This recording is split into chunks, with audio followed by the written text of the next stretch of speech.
Shut up, compressor.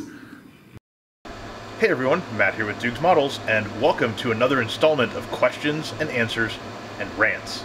This time out, Jonathan Lotton asks, what's your opinion on the scale effect some paint companies try to bake into their colors? Honestly, I don't mind paint companies baking in some sort of fading type of element.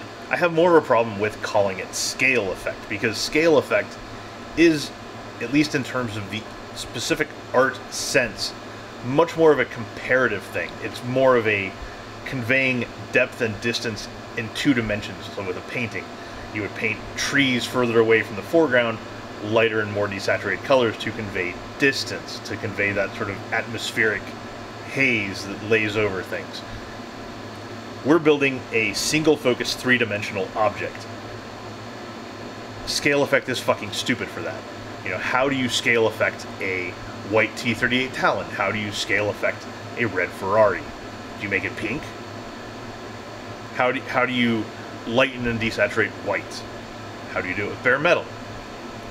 You don't. You don't. So going after scale effect for the purposes of scale effect is just fucking stupid.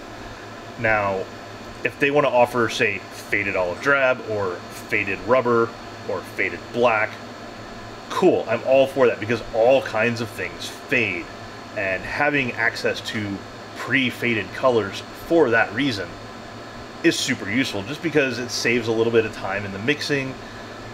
You know, and if you're dealing with a big project, you don't have to come back and try to remember, like, what exact ratio did I have for, you know, this olive drab and this sand gelb that I was using in there to fade it out a bit.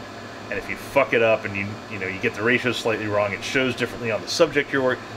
You know, having just that single color for a faded tone is useful. So I would say if they want to, spout on about scale effect and provide some sort of like mathematical scaling, lightening formula, just ignore it and treat those things as faded versions of the colors that you can use for fading and weathering.